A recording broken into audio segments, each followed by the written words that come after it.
Hai murid-murid tahun 6, apa khabar semua? Cikgu berharap anda semua berada dalam keadaan yang sangat sihat. Baiklah murid-murid, tanpa membazirkan masa, hari ini hari Khamis 29 Julai 2021, tajuk yang akan cikgu ajar pada hari ini ialah ayat songsang.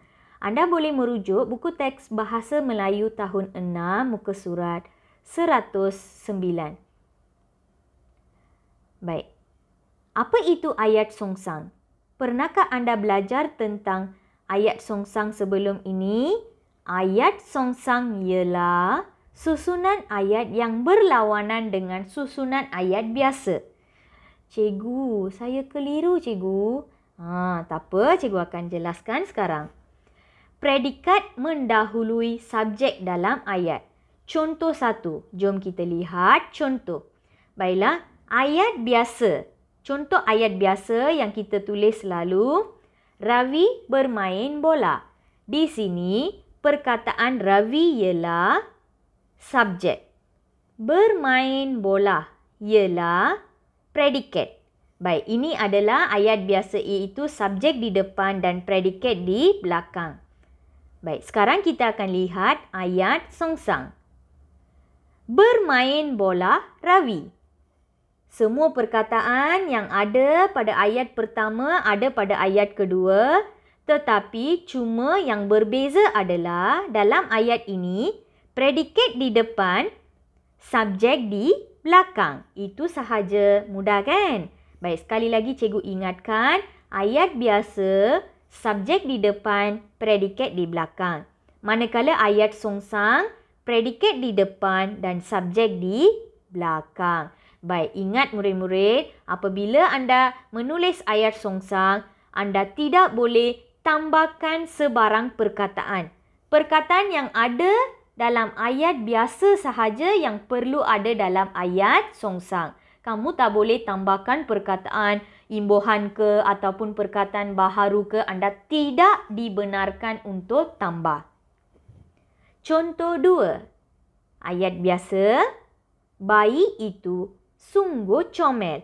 Jadi, bayi itu ialah subjek, sungguh comel ialah predikat. Sekarang kita lihat ayat songsang. Baik, sebelum cikgu beritahu, ada tak sesiapa dalam kalangan anda tahu jawapannya? Ya, betul. Sungguh comel bayi itu. Jadi, sungguh comel di sini ialah predikat dan bayi itu ialah subjek. Senang sahaja kan? Mudah sahaja.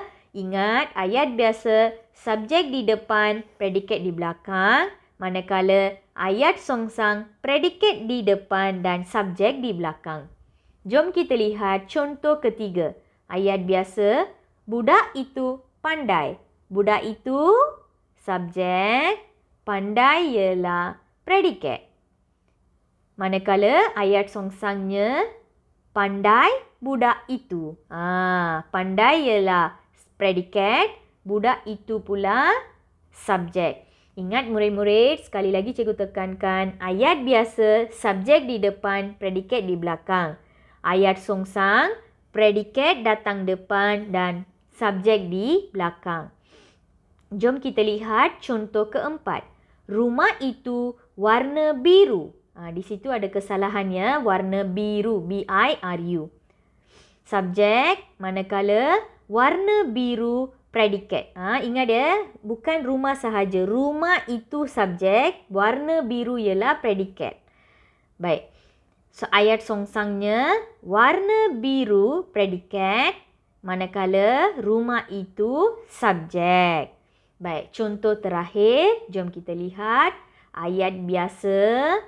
Ibu memasak kari ayam. Ibu subjek, memasak kari ayam predikat. Jadi ayat songsangnya memasak kari ayam ibu. Faham ke murid-murid? Baik. Sekali lagi cikgu ingatkan, apabila anda menulis ayat songsang, anda tidak boleh tambahkan sebarang perkataan baharu, tambah perimbuhan, tidak dibenarkan dan tidak boleh. Hanya tukar kedudukan sahaja. Subjek, predikat. Itu saja anda perlu tukar. Yang lain semua sama sahaja. Baiklah murid-murid, cikgu berharap anda faham dan jelas tentang ayat songsang.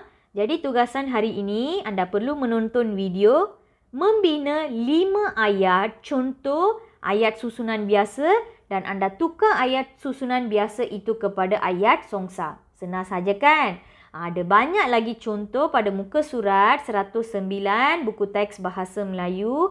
Anda boleh merujuk buku teks dan tukar sedikit contoh supaya anda boleh membina 5 ayat biasa dan 5 ayat songsang. Sekian sahaja kelas kita pada hari ini murid-murid. Sekian, terima kasih. Jumpa lagi murid-murid.